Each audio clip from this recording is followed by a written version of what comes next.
সাদা পাঞ্জাবি পরে একেবারে বাঙালি ঢঙে রমাদান সলিডারিটি ইফতারে অংশ নিতে শুক্রবার বিকেলে রোহিঙ্গা ক্যাম্পে আসেন জাতিসংঘ মহাসচিব অ্যান্তোনিও গুতেরেস।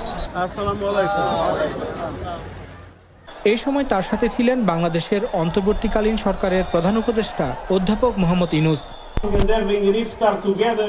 আমি আজকে আপনাদের সাথে ইফতার করতে এসেছি এটা প্রমাণের জন্য যে আপনাদের ধর্ম এবং সংস্কৃতির প্রতি আমার গভীর সম্মান রয়েছে, এবং এখানে আজকে এসে দাঁড়িয়েছি যেন বিশ্ববাসীর নজর এই রোহিঙ্গাদের উপর থেকে সরে না যায়।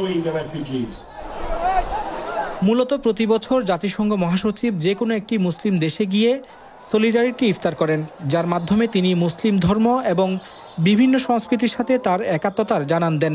গুতেরেস জানান, সহিংসতার শিকার রোহিঙ্গাদের প্রতি সহমর্মিতা পোষণ করতে এবার তিনি কক্সবাজারের রোহিঙ্গা ক্যাম্পকে সলিডারিটি ইফতারের জন্য বেছে নিয়েছেন।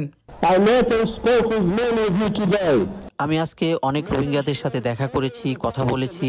তারা মিয়ানমার থেকে কি পরিস্থিতিতে এখানে এসেছে তা আমাকে জানিয়েছে। তারা ঘরে ফিরতে চায়, মিয়ানমার তাদের মাতৃভূমি। স্বেচ্ছায় এবং নিরাপদে সেখানে ফিরে যাওয়া হচ্ছে এই সংকটের প্রাথমিক সমাধান।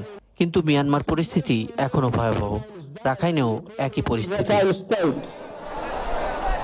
ইফতারে অংশ নেওয়া রোহিঙ্গারা জানান, তারা জাতিসংঘ মহাসচিবের কাছে দাবি জানিয়েছেন তিনি যেন একটি সেফ জোন করে সেখানে তাদের ফেরত পাঠান। মারামারি মাঝে যাই পারলাম আর সেফ জোন করে দিলে আর ইউএনএ যদি সেফ জোন করে দেয় আর ইনশাল্লাহ এখন যাই পারলা তৈরি আছি। আর রোহিঙ্গা দিবা আসি বা আর লাস্ট চান্স আর যদি এই দুয়া মানুষ দলে ফেললে আর কামা রিভার্সন যাই বলে চাই আজ তো দুনিয়া কিছু গই না পারে। আর ইউএনএ সিকিউরিটি দিবা তো যে আছে ইয়া তো সেফ জোন আর চাই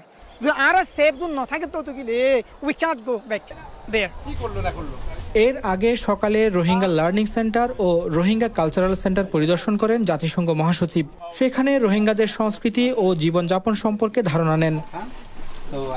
পাশাপাশি কিছু রোহিঙ্গা তরুণের সাথে কথা বলেন এবং কয়েকটি রোহিঙ্গা পরিবারের কাছে গিয়ে খোঁজ খবর নেন।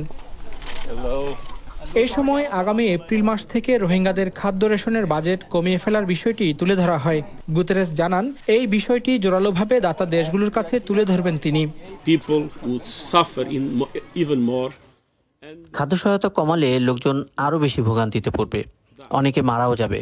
আমরা সেটা কোনোভাবেই হতে দিতে পারি না যে বিশ্ববাসী রোহিঙ্গাদের ভুলে যাবে। তাই আমি জোরালোভাবে এই বিষয়টি বিশ্ববাসীর কাছে তুলে ধরব যে এখানে জরুরি ভিত্তিতে সহায়তা দরকার।